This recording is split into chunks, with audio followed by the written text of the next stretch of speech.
size of pan, just with drop flues in it, I think the blow rate goes up to almost 18 to 20 gallons an hour. So with my setup, I could probably push 22 to 24, maybe 25 gallons an hour if I had a drop flue pan.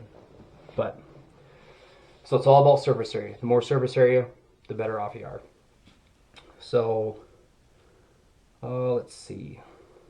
One question somebody asked me is, how much syrup do I consume a year myself? Does anybody want to take a guess? I had to start making it because I couldn't afford it, because I ate so much of it. What is maple? It's this stuff right here.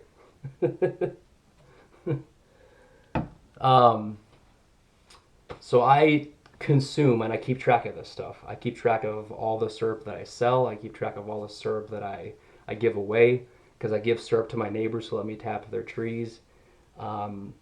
I keep track of how much I eat, and on average, I hope you guys are sitting down for this, I eat between 3 to 5 gallons of syrup a year just by myself. That's not including what my wife eats or my family eats. So again, I eat myself 3 to 5 gallons of syrup a year. So I know it's a lot. Any too much of a good thing is a bad thing. But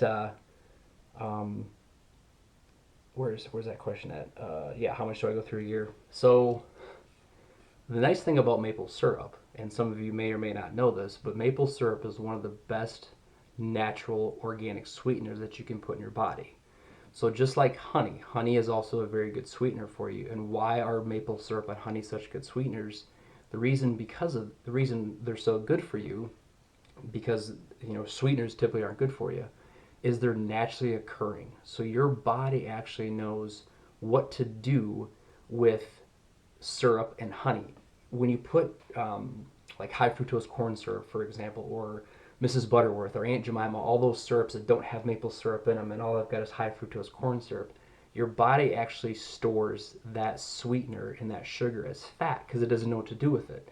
So if you consume between 3 to 5 gallons a year of Aunt Jemima syrup, you'd probably have bad health problems. You might have diabetes, or you might be severely overweight. But with maple syrup and honey, your body actually knows what to do with those sweeteners. So it actually processes them naturally. So that's why I can get away with putting 3 to 5 gallons of syrup into my system, because my body knows how to process it. Anybody's body knows how to process it. So again, it's probably a little excessive, but there's been people I've talked to over the years that have told me, like, Jay, I don't need to buy good syrup because I don't eat pancakes all the time. From you guys that have been following me, syrup goes good on almost everything. I mean, I put it in my, I put it on my oatmeal. I put it in pancakes, obviously. I put it in my protein drinks. I mean, I have put it on pretty much every single food that I've eaten. But there is one food the maple syrup does not go good on. And I want someone to guess what that syrup actually, or what that food actually is before I answer that question. So it does go good in Moscow mules, I can tell you that. So that's a lot. My mom buys real maple syrup. Yeah, no, I got you on my list, buddy. I definitely got you on my list. So like I said, once I get the shipping figured out, I want to make the shipping as economical as possible. Again, I'm not making money at this, guys. I just do this, and that was one of the questions, actually. It says, why do I do this? I absolutely love making something from Mother Nature that people just can't believe that it came from a tree. I mean, you guys saw, so the syrup starts off as water. Okay, so it starts off as 2% sugar water, and I boil it down to 50, what is it, cold is 66.9 bricks, I think hot is 59 bricks. So that's what I love doing. And then the people's reactions when they try it for the first time, because you can buy, like Fish from Tarzan said, you can buy maple syrup from the store, but that's more commercial grade. You lose the local and the regional flavors when you buy syrup in a store. In some of the smaller stores, like some of the farmers markets, you're going to have more of a regional flavor. But if you go to, let's say a Sam's Club or a Walmart, and you buy the real maple syrup from there, that's commercial grade syrup. So that syrup could have actually come from Canada. It could have came from Vermont. It could have came from New Hampshire. it all gets put in these giant collection tanks as certain grades. So there's 4 different grades of syrup. It gets put in these giant holding containers, and then it gets shipped to companies. So Sam's Club might call a maple syrup distributor and say, "Hey, I need 5,000 gallons of amber rich syrup. Here you go." So you lose that regional flavor when you buy the commercial grade syrup, but it's still good stuff. Um, I like that kind of syrup as well. But again, you're gonna notice when you taste mine and you taste some other people's as well that come from a single source or from a single family. There's definitely regional and local flavors that you're gonna take advantage of. So, hey, what's going on, bud? Um, so what does maple syrup not go good on?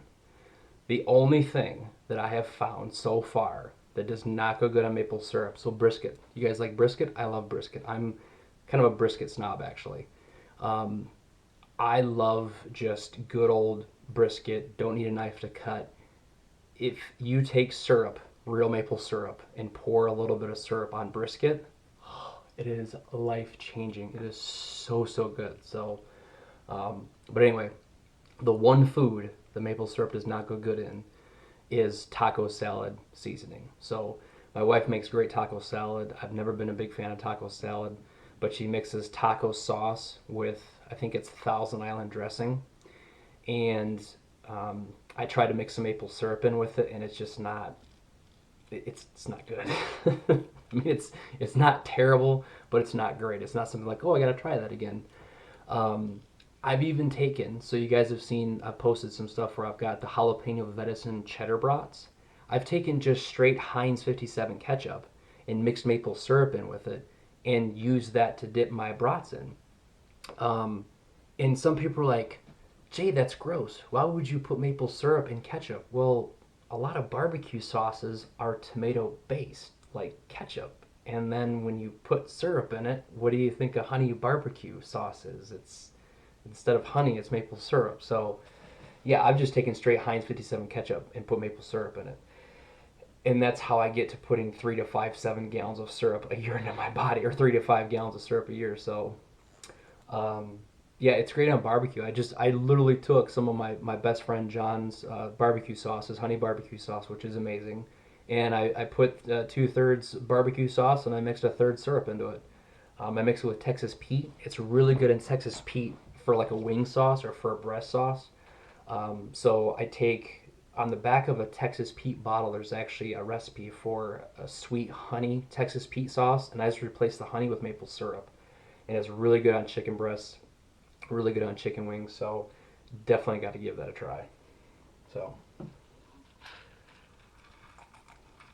so Moscow Mule's one of my favorite drinks, especially now that I've got a gluten sensitivity. I'll give you guys my secret to make. Yes, glazed carrots are also very good. Not a big fan of carrots, but glazed maple carrots are pretty good. And Heather likes them. Mrs. Blue Jay, my wife, she likes maple brown sugar carrots.